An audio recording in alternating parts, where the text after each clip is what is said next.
Magandang araw, ako nga pala si Kelly Shamara DC Torres mula sa ikalawang baitang mula sa Section St. Joaquin.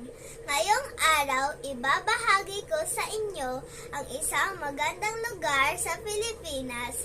Ang napili kong lugar ay ang Baguio City.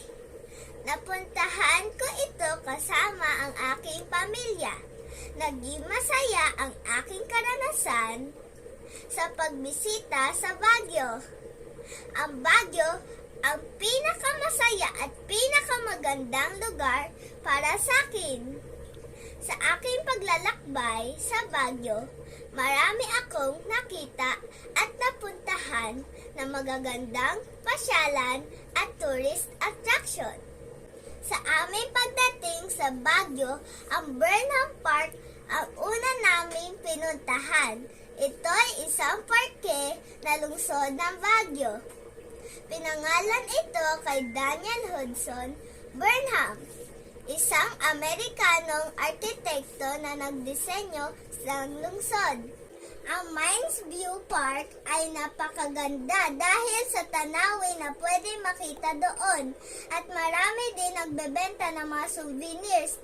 Ang La Trinidad Strawberry Farm ay isang lungsod sa La Trinidad, Benguet. Ang Our Lady of Lourdes Grotto o mas tinatawag na grotto ay isa sa pinakasikat na pasyalan sa lungsod ng Baguio. Ito ay isang Catholic shrine at matatagpuan sa Mirador Hill sa kanlurang bahagi ng lungsod.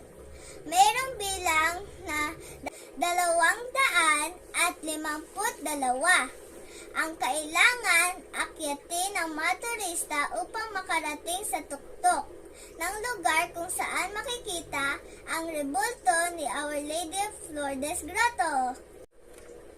Ito nga pala ang Lion's Head. Matatagpuan ito sa Cannon Road.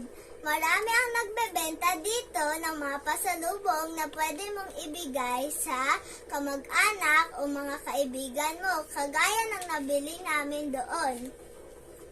Isang sombrero, wallet,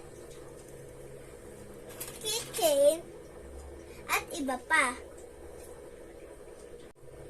Kaya kung ako sa inyo, pupunta at maglalakbay na ako sa Baguio. Sinisigurado ko na magiging masaya at hindi nyo makakalimutan ang paglakbay ninyo.